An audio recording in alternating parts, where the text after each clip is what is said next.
I still remember the day my son told me his whole family was moving in like it was any ordinary Tuesday.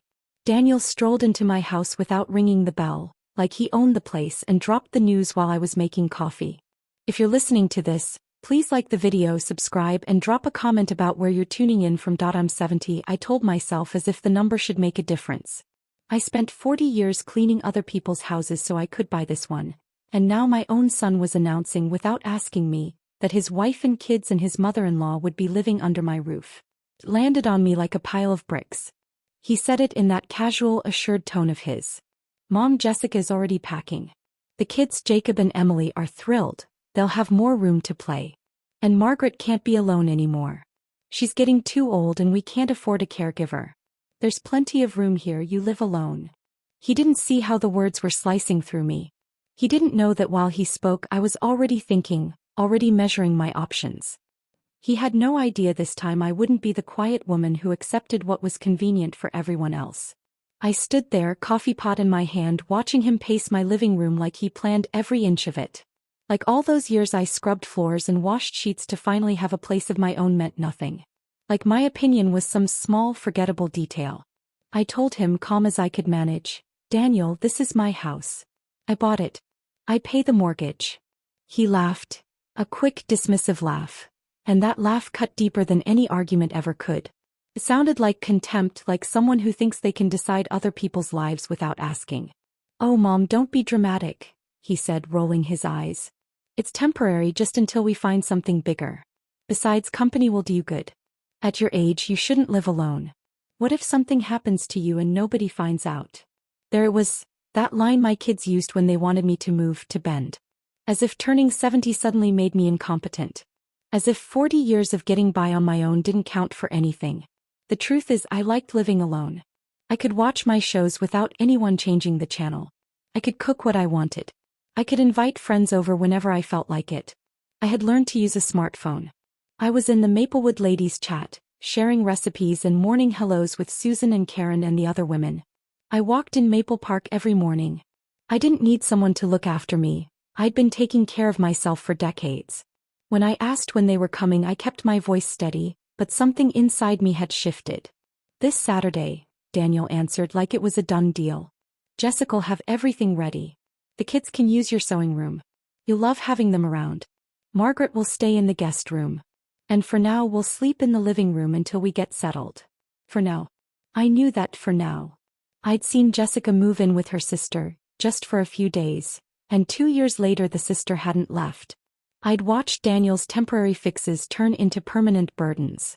My sewing room, the little sanctuary I'd set up with my own savings, where my machine, my fabric, and my projects lived, would become 2 kids' bedroom. The thought of their toys and noise and the constant mess taking over the space I retreated to for peace made my chest tighten. As Daniel mapped out how he'd rearrange my house, how he'd redistribute my rooms, something calmed and hardened inside me. It wasn't anger at first. It felt more like a steady, waking determination. A feeling I thought age had taken from me. I'd always been the mother who said yes. The one who worked extra shifts so her children could go to school, who saved instead of buying new clothes so someday she could own a house. But now, at 70, in the place I'd fought for, I wasn't going to be that woman anymore. I surprised him. Okay, Daniel, I said at last, and I watched him relax, certain he had worn me down. He smiled, gave me a quick kiss on the forehead like I was a well-behaved child, and left. He left wearing that cheap cologne he always wears, convinced he'd solved his problem at my expense. But he didn't know me. He didn't know Linda Miller, and he definitely didn't know that I already had a plan. While he walked away thinking he'd won, I picked up the phone and called Susan from our walking group. I needed a friend who understood the small battles of growing older, someone who'd been through the same stubborn fights for space and dignity. Susan, it's Linda. Can you come by early tomorrow? I need to talk. I didn't sleep that night. I ran through every detail, every step I might take. Daniel expected me to break, to storm, to beg him to change his mind. He expected the same compliant mother he'd always known. He was in for a surprise. Morning came at 5:30 like it always has since I retired. My routine isn't empty or sad. It's mine, and it keeps me steady. I checked my phone, scrolled through the Maplewood ladies' messages, saw the cheerful good morning posts and a recipe Susan had shared. I watched a video from a grandchild who lives far away. The ones who really know me and still send little love notes. I showered, pulled on the pink tracksuit I bought last month when I went shopping with Susan, and put on a touch of makeup. My granddaughter taught me over a video call and I like to look put together. At 70, caring for myself isn't vanity. It's respect. I made oatmeal with fruit, poured black coffee, took my bone health vitamin and turned on James Taylor because it takes me back in a good way. I ate at my kitchen table looking out at the small backyard garden I've tended. It's not much but it's mine. At 7, Susan arrived and actually rang the doorbell. She respects my thresholds, unlike some people who barge in like they own the place. She's 68, widowed, and she's kept her independence for years. We met in the park walking group and we've been close ever since. I told her everything as I poured us coffee, how Daniel had shown up with plans already made and treated me like I had no say. She listened the way only someone who'd done the same fight could. "But what did you say to him?" Susan asked, surprised I hadn't had a big scene. She expected shouting. Tears. Trauma. I told her I'd chosen a different kind of fight. One with strategy, not noise. "Linda," she warned, "are you sure you know what Jessica's like? If Margaret moves in and with the kids, your house could turn to chaos." Exactly. Susan understood better than my own son what I was up against. She understood exactly what it took to keep a house, and how precious privacy and your own space become after a lifetime of serving others. So I told her I had to move quickly, and I could see curiosity light up in her eyes. I laid out the plan, not something I'd thrown together that morning, but an idea I'd been turning over for months, ever since Daniel started dropping hints about how big my house was for just one person, and Jessica began saying how nice it would be to live in a house instead of their apartment. "Linda, are you serious? You really going to do that?" Susan asked. "I'm 70, I said, and I worked my whole life to have something of my own. I'm not giving up the peace I fought for, not even for my son." Her smile was that conspiratorial one only close friends share. The kind that says, "I get you and I'm with you." "What do you need me to do?" she asked, and that question reminded me why she was my best friend. No judgment, no guilt-tripping about feelings, just a steady offer of help. We kept breakfast quiet and practical while mapping out the details. Susan told me her daughter had faced something similar last year, pressured to move into a smaller place for her own good. And we both laughed sadly at the irony, because often the kids who claim they're helping are the ones always asking for money. After we cleaned the cups, she said what we both knew. Having children doesn't give them the right to decide your life. That's the unspoken reality for too many women our age. Adult kids making big moves for their mothers, treating us like burdens or resources, and using our love and guilt to get what they need. Later we headed to the park for our usual walk. Our group meets at 9. 8 women between 60 and 75 who rediscovered the joy of moving our bodies and laughing without anyone telling us what to do. "Good morning, Linda, how are you?" Gloria asked, breezy as always. She's 73, widowed and still full of life. "Great, Gloria, ready to walk," I answered. As we strolled the trail, listening to chatter about grandkids, soap operas and weekend plans, I felt a pang imagining all of this swallowed up if Jessica got her way. A full house would mean giving up spontaneous outings, constant interruptions, and the little freedoms I'd built for myself.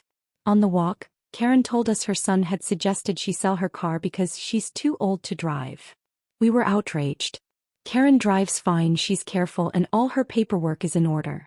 They act like turning 60 equals being useless, Teresa, who works part-time at a boutique, said, and we all nodded. It connected us. The fight to keep autonomy in a society that rushes to take it away. Afterward, Susan and I went to Oak Ridge Mall. I wanted a few things and to window shop at my favorite stores. We had lunch, took a silly selfie I uploaded to Facebook, and each bought a new blouse. "You're doing the right thing, Linda," Susan told me over coffee. "At our age, we don't have time to live to please people who don't value us." He was right. I'd given enough years as a devoted mother, a quiet wife, a hard-working employee. Now it was time to be Linda. That afternoon, I looked around my living room like I hadn't before. The TV where I watch my shows, the couch where I read, the table where I eat my breakfast while watching the garden. All of it was at risk if I let Daniel steamroll me, and I wasn't going to let that happen. I was ready to fight for what was mine. On Wednesday morning, while I sipped coffee and checked the Maplewood ladies' messages, the bell rang. Jessica stood on my doorstep, that practiced smile in place, holding a box of donuts like it was a peace offering. "Good morning, Mom. How are you?" she asked in that voice she used when she wanted something. I invited her in and poured coffee in my best cup, because I wasn't going to give her the satisfaction of seeing me ruffled. She told me about the move, how careful they'd be with my things, how the kids were excited, how Leo asked every day and Chloe had already picked her bed in the sewing room. My sewing room, my sanctuary where my machine sat, where my fabrics were sorted by color and my patterns waited for afternoons of quiet work, was supposedly going to become 2 children's bedroom. Jessica even said, and my mom Margaret is so grateful. She can't live alone anymore, she forgets things. She'll be better cared for here. The generosity was pitched like charity, as if I were cruel to refuse. And where will you sleep? I asked. For now, in the living room on a sofa bed, she said, but we'll be tidy. Ethan's talking to a contact about something bigger. Another for now, another promise that had a way of becoming forever. They weren't going to find something bigger. Between Daniel driving for a rideshare and Jessica working in retail, their income was unstable. I'd end up supporting a family of 5 in my house. When I asked how much they planned to contribute to bills, Jessica hesitated. Whatever we can, she said finally, and it was clear that whatever would be the bare minimum. Then I asked, plain and direct, did you two ask me if I wanted you to move in? She fidgeted, avoided my eyes, and I saw it. They hadn't thought my opinion mattered. Jessica said Daniel had told her I was very happy with the idea, that I'd told him I felt lonely. Lies. Daniel had lied to spare her guilt and to make the takeover easier. I told Jessica calmly, I'm not lonely. I have friends, activities, and a routine. This house is perfect for me. Her confidence faltered for the first time since she arrived, and I knew the tide might be turning. She started to realize maybe things weren't exactly as Daniel had told her. But Daniel said, she began. Daniel said a lot of things that aren't true, I cut in. He told you he asked me if I agreed. He told you we discussed the terms. He told you I accepted willingly. Each sentence landed like a sharp slap of reality. Jessica was beginning to see that she'd been part of something unfair, that she had stepped into a plan that never once considered me. Mom, we thought, she stammered. No, I told her.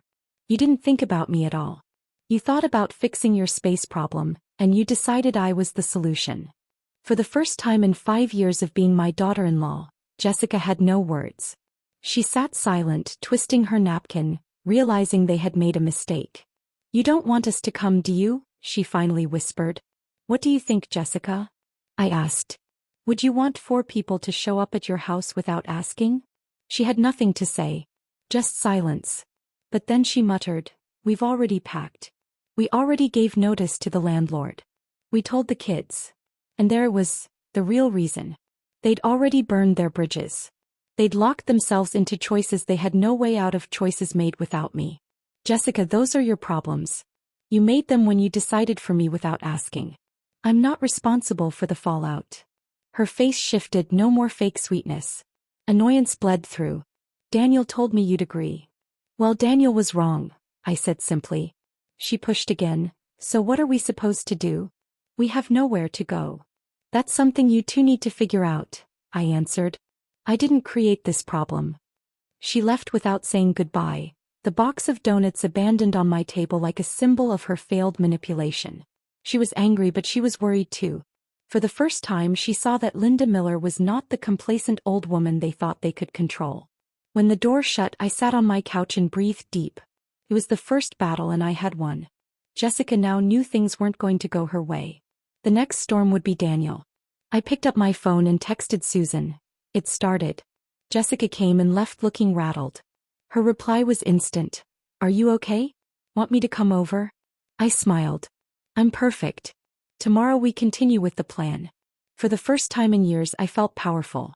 Not Daniel's mom, not Jessica's mother-in-law, just Linda, a woman who knew her worth and wasn't about to let anyone take it from her. Thursday night, Daniel stormed in, no doorbell, no greeting, just rage written on his face. I was peacefully watching my soap opera when he barged in like a hurricane. What did you say to Jessica? He demanded, his tone sharp and entitled. It wasn't the voice of a son. It was the voice of a man used to women obeying him. I told her the truth, I answered calmly. That you never asked me if I agreed to any of this. Oh, Mom, are you really going to make this difficult now? Everything's ready. We told the landlord. The kids know. And now you're backing out. Difficult. That word. As if defending my right to my own house was some silly tantrum. Daniel, sit down. Let's talk like adults. I don't have time for this, he snapped. I work early tomorrow and Saturday's moving day. I just need you to cooperate. I'm not cooperating with something I never agreed to. He froze, staring at me like I'd lost my mind. What's wrong with you?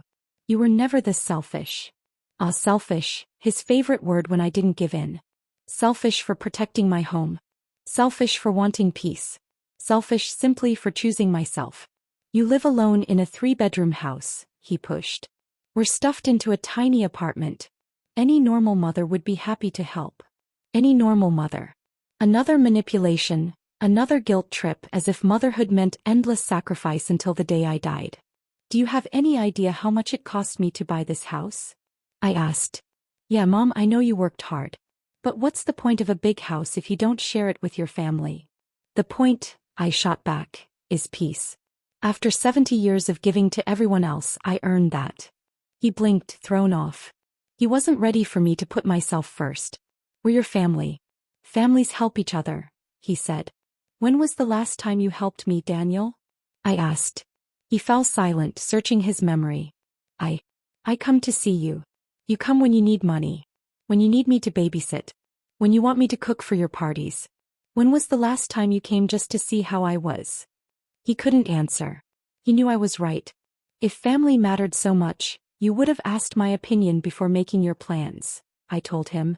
He protested weakly. I thought you'd agree. You've always been there for us. Exactly. I've always been there. I've always said yes. But don't you think it's time someone thought about Linda Miller? He saw it in my eyes, the strength he wasn't used to. The mother he thought he could guilt trip was gone. But Mom, what are we supposed to do? We don't have the apartment anymore. That's your problem, not mine. You can't be this cruel. Cruel, another manipulative dagger. You know what's cruel, Daniel? Barging into your mother's house and telling her other people are moving in without even asking. That's cruel. He slumped onto the sofa, not to talk but to stew. Every excuse spilled out. Jessica's crying, the kids already packed, Margaret sold her furniture. All guilt bait. But it didn't stick anymore.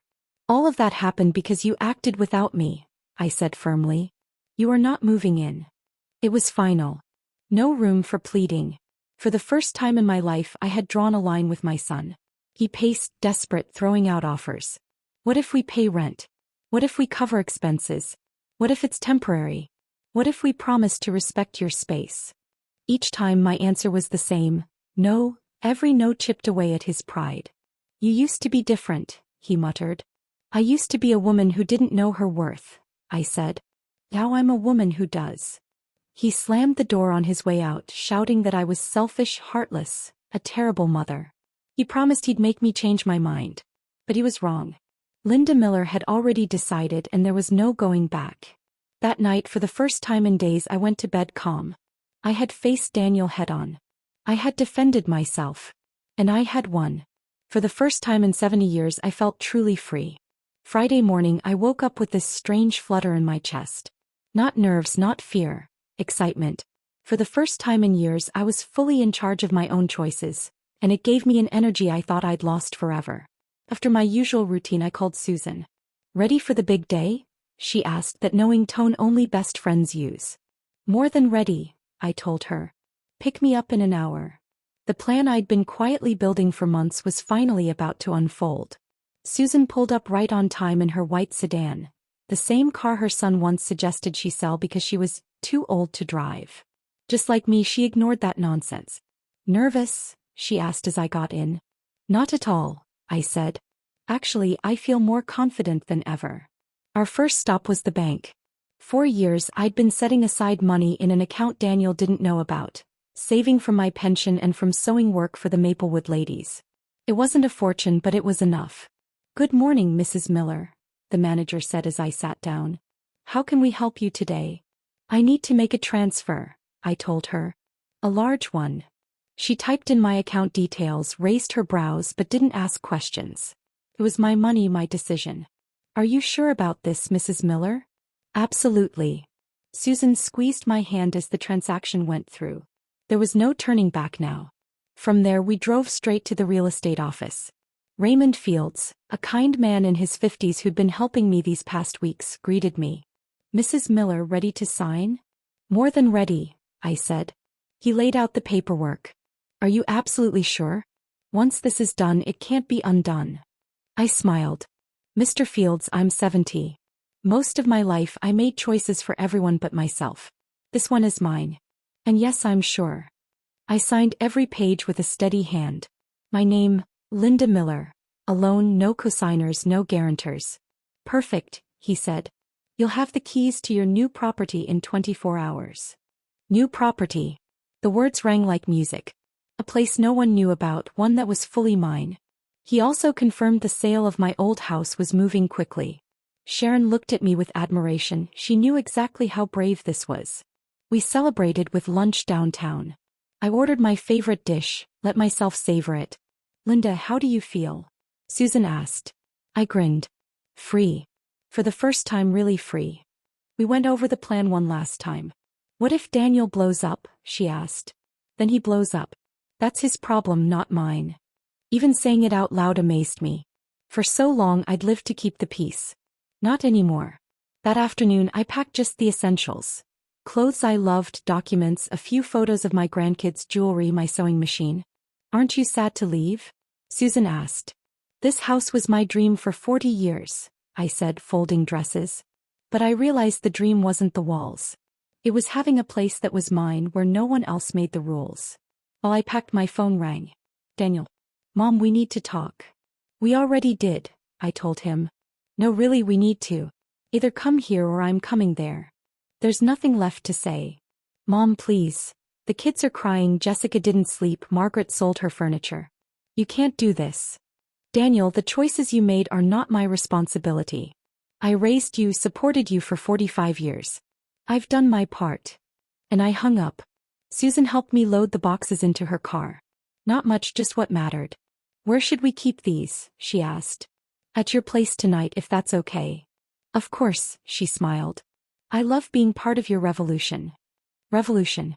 That's exactly what this was. A revolution of my own life. We spent the night at her place, cooking dinner, watching a movie, talking about the weeks ahead. For once, I wasn't consumed with everyone else's needs. "Tomorrow's going to be interesting," Susan said. "Tomorrow's the first day of the rest of my life," I replied. And she was right.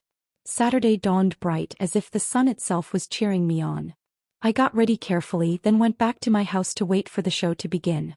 At 9 sharp, the moving truck rolled up with Daniel behind the wheel. Jessica followed with the kids and Margaret, and a caravan of relatives came to help. They all tumbled out, full of confidence, sure everything was set. Daniel barked orders to the movers like he owned the place. Jessica sorted boxes, and Logan and Emily ran toward the door, thrilled. I stepped outside, calm as ever. "Good morning," I said evenly. "Good morning, Mom," Daniel answered briskly. "We're here. The guys are going to start unloading. Open the door so they can bring everything in." "That won't be necessary," I said. Daniel stopped. The movers froze. Jessica looked up, frowning. "What do you mean?" she asked. "I mean you're not bringing anything into this house." The silence was heavy. Everyone stood still, like I'd dropped a bomb into their perfect plan. "Mom, what are you talking about?" "The truck's here, all our things are packed." "Then you're going to take all your things back," I told him. Daniel walked up, trying to intimidate me with that look he used since he was a teenager. But I wasn't the same woman anymore. "Are you out of your mind? Do you know what this truck cost? Do you know how much effort we put in?" "That's not my problem, Daniel. I never asked you to organize any of this." Jessica approached, the kids clutching her hands. Logan and Emily stared at me, confused. "Mom, what's going on?" "The kids want to see their rooms." I stood tall in my doorway, ready for what came next. "There are no rooms for you here, Jessica." I said it calmly, looking her in the eye. Margaret, who'd stayed in the car until then, stepped out with her cane. She was 75, thin and fragile, clearly confused. "Where is my room?" she asked in a soft, trembly voice. "Ma'am, there isn't a room for you here," I answered, respectful but firm. It felt like the whole family had been slapped. Daniel flushed red. Jessica started to cry. The kids clung to her hands, scared and silent.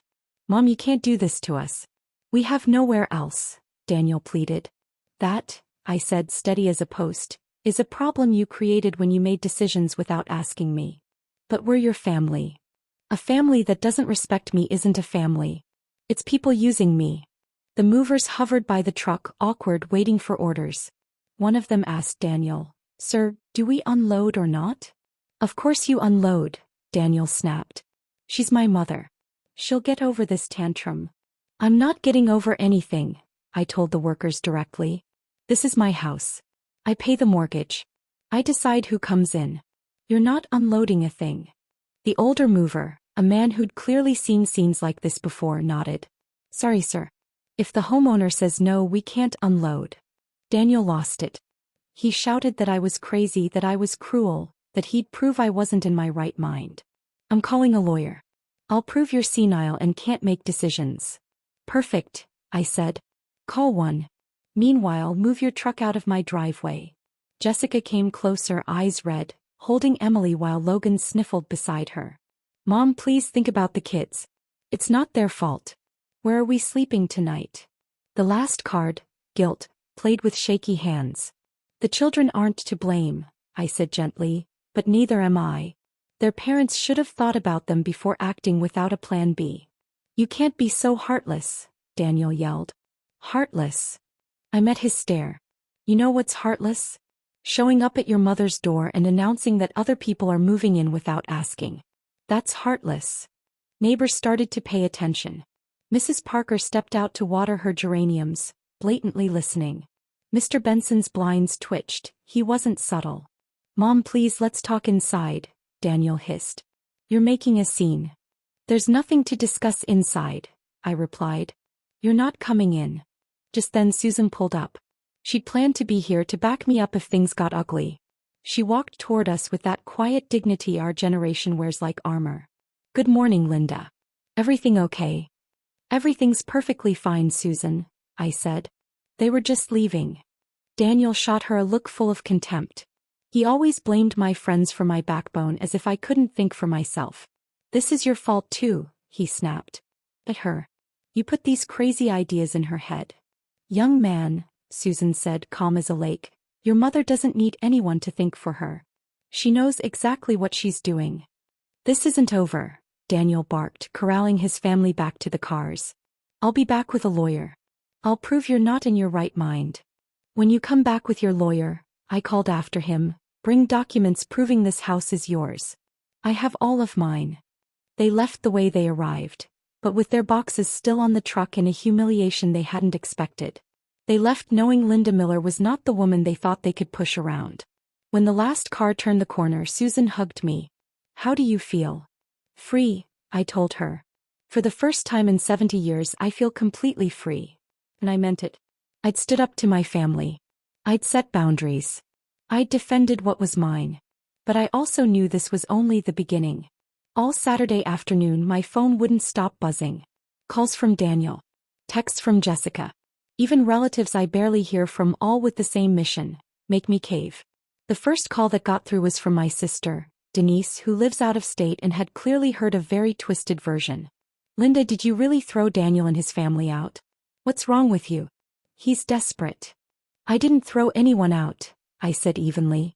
"I refused to let them move into my house without my permission. But he's your son. Sons can always count on their mothers."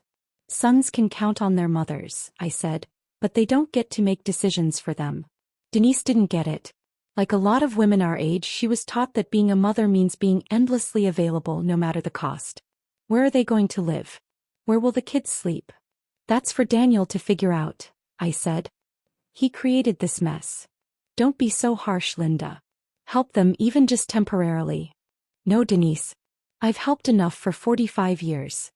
I hung up and powered off my phone. There was no reason to listen to the same guilt speech on repeat. Susan stayed with me all afternoon. We cooked, watched TV, and talked about everything but family drama. I needed normal. I needed to remember life exists outside Daniel's chaos. But at 7 in the evening, the doorbell rang again. They were back, this time with backup. Daniel brought his godfather, John Carter, a 60-year-old man who always tried to play mediator. "Good evening, Linda," he said in that slow, deliberate voice people use when they want to sound wise. "May we come in and talk?" "Good evening, John." "Sure," I said, opening the door. They entered my living room like it was a diplomatic summit. John took the main sofa. Daniel stood, still simmering, trying to look collected in front of his godfather. "Linda," John began, "Daniel told me what happened. I think there's been a misunderstanding." "No misunderstanding," I said. "Daniel decided his family would move into my home without asking. I decided they would not." "But try to understand," John said smoothly. "He's desperate. The apartment's gone. He's paid for the truck. The kids have nowhere to sleep. All consequences," I replied, "of decisions he made without me." John sighed, the sound men make when they're about to explain a woman's duty to her. "I know you feel disrespected because they didn't ask. But we need a practical solution." "The practical solution," I said, "is for them to find another place. So in the meantime you'll leave them on the street?" "I'm not leaving anyone anywhere. They put themselves in this position." Daniel exploded. "That's enough. You can't be so selfish. We're your family." "Daniel," John cut in, "let me speak to your mother." He turned to me with that gentle condescension I've hated all my life. "Linda, think of the children. Think of Margaret, she's elderly and needs care. Are you really going to let them sleep in the car?" The manipulation was subtler now, practiced. "John," I said, "no one is sleeping in a car. They're at Jessica's parents' house. Daniel is exaggerating to make me feel guilty." He fell silent, surprised I knew the truth. "And if they were truly worried about the children and Margaret," I added, "they would have planned better before making irreversible choices." "Don't be resentful, Linda," he said. "The boy made a mistake, but he's sorry." I looked at Daniel. Not an ounce of remorse, just frustration that he didn't get his way. "Are you sorry, Daniel?" I asked. "Sorry for not asking me?" "Mom, I thought you'd agree." "That's not what I asked. Do you regret not consulting me?" He stayed silent. He couldn't say yes without admitting I had rights he'd ignored. And that was the real issue, not whether he guessed I would agree but whether he respected me enough to ask. John tried to twist it around, searching for leverage. "Linda, what would make you reconsider?" "Rent. House rules." I shook my head. "I don't want anything, John. Just respect. And my final decision is this. They are not moving into my home." Daniel shot up, furious. "Fine. I get it. You'd rather rattle around alone in your big house than help your own family." "I'd rather live with dignity than be a servant in my own home," I answered. "Nobody was going to make you a servant," he barked. "Really? Who would cook for 5 extra people? Who would clean? Who would care for Margaret when she got sick? Who'd pay for all the extra utilities?" He had no answer because we both knew it would be me. Linda Miller carrying the entire load while they figured things out. "And besides," I added, "if it really was temporary like you claim, you could rent a small place for a couple months. But we both know you wouldn't leave once you got in." John realized he'd lost. My logic was solid, my resolve stronger. "Linda, I just hope you don't regret this decision." I held his gaze. "I've spent decades regretting not making decisions. I won't regret finally making one." They left quieter than they came. John, the family peacemaker, had been defeated by a 70-year-old woman who knew her worth. Daniel didn't even say goodbye. But before storming out, he shouted, "Don't forget, one day you'll be old and sick and you'll need someone to take care of you." I didn't flinch. "When that day comes, I'll hire someone who treats me with respect. Not someone who sees me as a burden." That night, after Susan went home, I sat in my living room with a peace I hadn't felt in years. I had resisted manipulation. I had stood firm. Linda Miller had won her most important battle. But I knew the war wasn't over. Sunday morning I ate breakfast early. I had an appointment. At 10 sharp, Raymond Fields arrived with a folder full of documents and a reassuring smile. "Good morning, Mrs. Miller. I'm here to hand you the keys to your new property." These. They gleamed in my palm, the keys to a new life. A smaller, modern house in a quiet neighborhood where nobody knew me, where nobody carried expectations of what Linda Miller should or shouldn't do. "And here are the documents for the sale of this property," Raymond continued. "Everything closed smoothly. The buyers are thrilled. The full amount's already been deposited. I signed the last forms, my pen steady, a swirl of nostalgia mixing with joy. This house had been my dream for 40 years, but it had turned into a battleground. Time to let it go. When do they want possession? I asked. Today if possible. They'd like to move in this week. Perfect, I said. There was no time for doubt. Susan pulled up just as Raymond left. Ready for the big change? She asked as we loaded the last boxes into her car. More than ready, I told her. I feel like I'm starting fresh. As we carried things out, Mrs. Parker, my longtime neighbor, walked over. She was kind but nosy, clearly curious. Linda, is it true you're moving? Yes, Mrs. Parker, I'm leaving today. And this is because of that fight with Daniel? It wasn't a fight. It was my decision. She gave me that look I knew well, the one that couldn't comprehend how a mother could choose herself over her grown children. Don't you feel bad leaving the home you lived in so long? I feel worse for wasting years not really living, I replied. She didn't understand, but she wished me luck anyway, polite but disapproving. We were almost finished when Daniel appeared alone, face twisted with anger and desperation. What's going on? Why are you loading your things? I'm moving, Daniel, I told him. Moving where? To my new house. He froze, stunned as if I'd struck him. He expected me to fold after a few days, to open my doors. Not this. You bought another house. With what money? With mine. The savings I put away for years. And this house. I sold it. The words landed like a blow. He went pale, trembling, leaning on the car. You sold the house. You sold our house. I sold my house. It was never ours. But it was the family home. It was where we'd raise the grandkids. It was our inheritance. And there was the truth. His concern wasn't me or my happiness. It was the inheritance he thought was already his. Your inheritance, I said firmly, is the education I gave you, the values I taught you, the opportunities one worked for so you could be a man. This house was for me. Mom, you can't do this. Undo the sale. Call the buyers. It's already done, Daniel. The contracts are signed. The money's in the bank. He dropped onto the curb and cried like a child who'd lost his favorite toy. Not for me, not for our relationship, but for what he believed was his. Where will we live? Where will my kids sleep? He sobbed. That's for you to figure out. Like any other adult man. Susan shut the trunk, giving me the signal. It was time. Ethan, I'm leaving, I said, using his given name like a stranger. I hope someday you realize this wasn't to hurt you, it was to respect myself. You can't leave like this. I'm your son. Exactly. And because you are my son, I hope you'll learn to value the women in your life instead of using them. I slid into Susan's car without looking back. In the side mirror, I saw him running, yelling for me to stop, insisting I couldn't do this to him. But it was already done. Linda Miller had closed one chapter and opened a brand new one. How do you feel? Susan asked as we drove toward my new house. Reborn, I told her. The house was perfect. Smaller but cozy, 2 bedrooms, one for me and one for guests. A snug living room, a modern kitchen, a sweet little garden. It's beautiful, Linda, Susan said. You're going to be happy here. He was right. For the first time I had a space that was fully mine. No strings. No obligations. Just me. That afternoon while unpacking, my phone rang. A number I didn't know. Mrs. Linda Miller? Yes, this is she. This is attorney James Torres. I represent your son, Daniel Miller, the attorney said smoothly over the phone. My client intends to contest the sale of the Maple Street property. So Daniel had gone through with his threat. He'd actually hired a lawyer to try to undo my right to sell my own home. Counselor, I said firmly, that property was mine. I have all the documents to prove it. I understand, ma'am.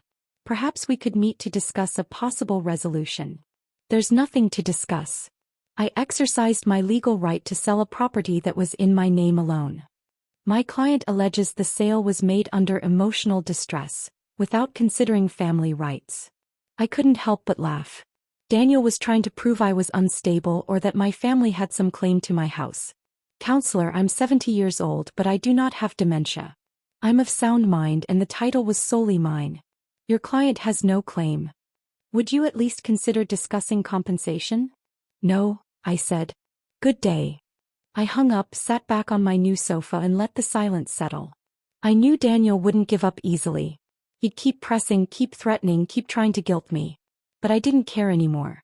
Linda Miller had made the most important decision of her life, and there was no turning back. 3 months later, my life was unrecognizable.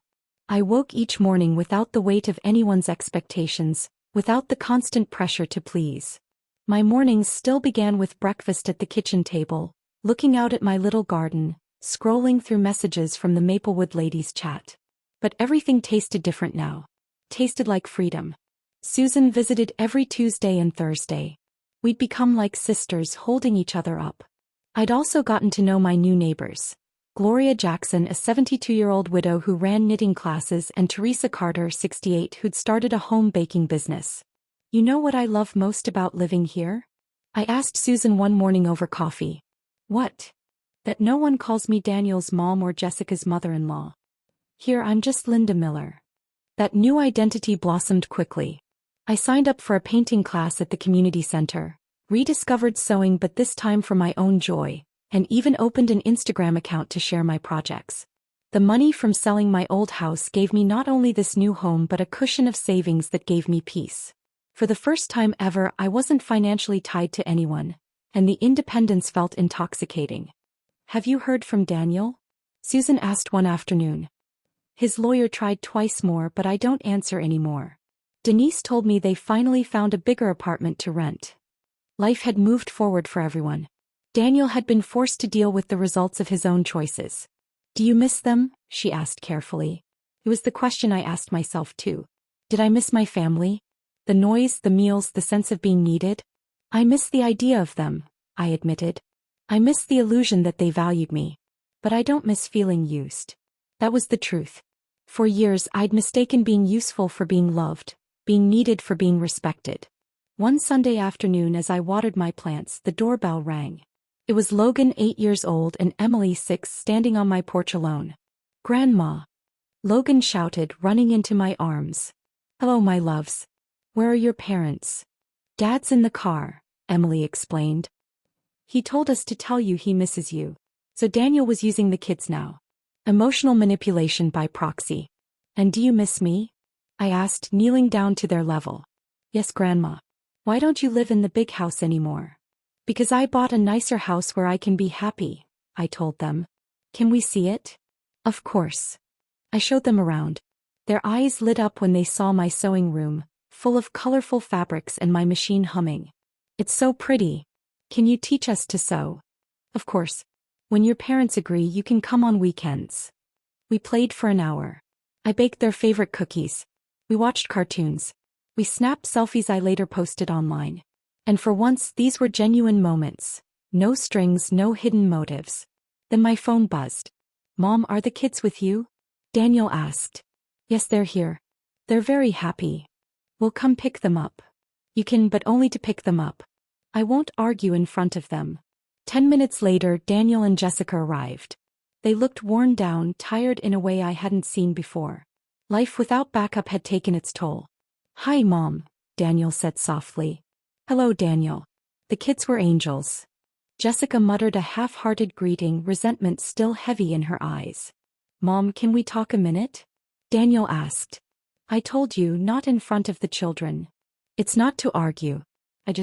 I want to apologize. That caught me off guard. My stubborn son apologizing? I sent the kids out to the garden and he sat on my sofa sighing deeply. Mom, these last months have been hard. Not just the money. I realized. I never asked what you wanted. And now I see. Now you understand? I pressed. Yes. I understand that I made choices about your life without asking you. And I'm sorry. It wasn't a perfect apology. He didn't mention the manipulation, the threats, the lawyer. But it was a first step. And what do you expect from me now, Daniel? Nothing, Mom. I just wanted you to know I was wrong. Jessica stayed quiet, but I caught something in her expression. Maybe understanding, maybe respect. Daniel, I'm not your enemy. I never was. But I won't go back to being the woman who says yes to everything without being asked how I feel. I get that, he said. Do you really? Or are you just telling me what I want to hear? He paused, really thinking before answering. For the first time I believed he might mean it. I think I understand. Daniel's voice broke a little. And I think I'm scared to admit that my mom has the right to live her own life. It was the most honest thing I'd heard from him in years. The kids can visit whenever they want, I told him. They can stay over on weekends if you and Jessica need time to yourselves. But they'll come as guests, loved and welcomed, not as my responsibility. And that's on one condition. You treat me with the same respect you'd give anyone else who's helping you. He nodded, his pride set aside, looking more humble than I'd seen him since he was a boy. When they left, I stayed in my living room, scrolling through the photos I'd just taken with my grandkids. Their little faces beamed back at me, so pure, so full of life. None of this was their fault. But from now on, the relationship with them would be on my terms. I wasn't going to be the grandma who said yes to everything just to hold on to their affection. I was going to be the grandma who loved them enough to show them that older women also deserve respect. Thanks for listening. Don't forget to subscribe, and if you've been through something like this, share your story in the comments.